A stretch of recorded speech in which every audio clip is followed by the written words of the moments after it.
ஆர்யா தயாரிப்பில் சந்தானம் நடித்துள்ள DD next level திரைப்படம் வரும் 16ஆம் தேதி வெளியாக உள்ளது. சமீப காலமாக சந்தானத்தின் திரைப்படங்கள் எதுவும் நல்ல வரவேற்பை பெறாத நிலையில் இத்திரைப்படத்தின் மூலம் மீண்டும் கம்பேக் கொடுப்பாரா என்ற எதிர்பார்ப்பு ரசிகர்கள் மத்தியில் எழுந்துள்ளது. இதற்காக படக்குழு விறுவிறுவென ப்ரமோஷன் பணிகளை செய்து வரும் நிலையில் இந்து மக்களின் வழிபாட்டு உணர்வை அவமதித்ததாக சந்தானம் மீது புகார் கொடுக்கப்பட்டது. ஒட்டுமொத்த படக்குழுவையும் இது அதிர்ச்சியடைய செய்திருக்கிறது. இத்திரைப்படத்தில் இடம்பெறும் கிசா 47 பாடலில் வரும் கோவிந்தா கோவிந்தா என்ற வரிகள் தான் படக்குழுவுக்கு தற்போது சிக்கலை ஏற்படுத்தியுள்ளது. திரைப்படங்களை விமர்சிக்கும் கதாபாத்திரத்தில் நடித்திருக்கும் சந்தானத்திற்காக நகைச்சுவை கலந்த வார்த்தைகளில் பாடல் தயாரான நிலையில் அதில் வரும் கோவிந்தா கோவிந்தா என்ற வரிகள் இந்துக்களின் புனித தலங்களில் ஒன்றான திருப்பதி வெங்கடாச்சலபதி கோவில் மற்றும் இந்து மக்களின் வழிபாட்டு உணர்வை புண்படுத்தும் விதமாக அமைந்துள்ளதாக கூறி சேலம் மாநகர காவல் ஆணையர் அலுவலகத்தில் பாஜக நிர்வாகி அஜித் என்பவர் புகார் அளித்துள்ளார். புனித வழிபாட்டு இடமான திருப்பதி தேவஸ்தானத்தை பற்றியும் அந்த தேவஸ்தானத்தில் கோவிந்தா கோவிந்தான்னு இந்து மத மக்களால் எல்லாருமே உச்சரிக்கப்படும் புனிதமான வார்த்தையை இழிவுபடுத்தி ஒரு பாடல் வெளியிட்டிருக்காரு. அதன் மேலே அந்த பாடல் வெளியிட்ட ஆக்டர் சந்தானமும் மற்றும் அந்த ப்ரொடியூசர் ஆர்யா மேலேயும் அதுக்கு உடந்தையாக அந்த பாடல் உருவாகிறதுக்கான உடந்தையாக இருந்த அனைத்து நபர்கள் மீதும் சட்ட நடவடிக்கை மேற்கொண்டு அந்த பாடலை தடை செய்யணும், அந்த படத்திலிருந்து நீக்கணும் அப்படின்னு சொல்லி கமிஷனரை பார்த்து ஒரு புகார் கொடுக்க வந்திருக்காங்க.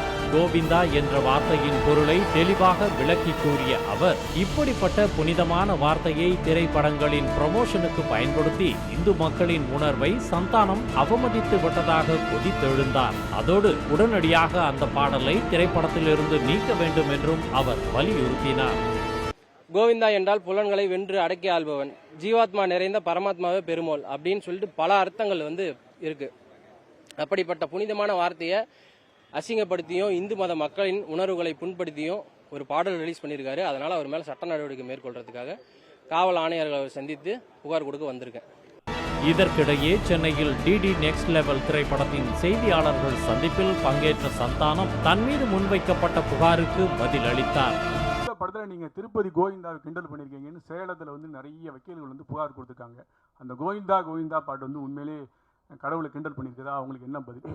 அதான் இல்லை, அது கிண்டல் கிடையாது. அதாவது நிறைய பேர் நிறைய விஷயங்கள் சொல்லுவாங்க, ஓகேங்களா. இப்போ பார்க்குறவங்க எல்லாரும் அவங்களோட சஜஷன் சொல்லுவாங்க, இது சரியில்லை, அது மாற்றணும், இது பண்ணணுன்ட்டு.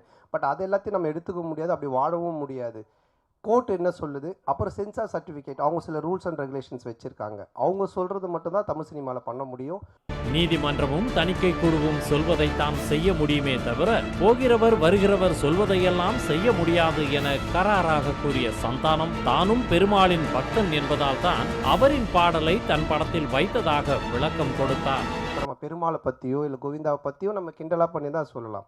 அது எனக்கு நான் திருப்பதிக்கு போய் இப்போ இந்த ரிலீஸ் பண்ணி கூட நாங்கள் போகிறோம். நாங்கள் வருஷம் எல்லா படத்துக்குமே நான் ஆனந்தம் கீழே இருந்து மேலே நடந்தே போவோம். இப்போ இந்த தடவையும் போகிறோம். நான் பெருமாளுடைய பக்தர், எனக்கு பெருமாள் ரிலீஸ் பண்ணி நான் போய் வேண்டிப்பேன். அவருடைய பாட்டு ஃபஸ்ட்டு வரணுன்றது என்னுடைய ஒரு ஆசையாக இருந்துச்சு. அதை தான் நம்ம வச்சிருக்கோமே தவிர. இதனிடையே சர்ச்சையில் சிக்கியுள்ள கிசா 47 திரைப்பட பாடல் வெளியாகி கிட்டத்தட்ட 3 மாதங்கள் நிறைவடைய உள்ள நிலையில் அப்போது விட்டுவிட்டு திரைப்படம் வெளியாக இன்னும் 3 நாட்கள் உள்ள போது புகார் கொடுத்திருப்பது ஃப்ரீ விளம்பரத்திற்காகவே என நெட்டிசன்கள் கலாய்த்து வருகின்றனர்.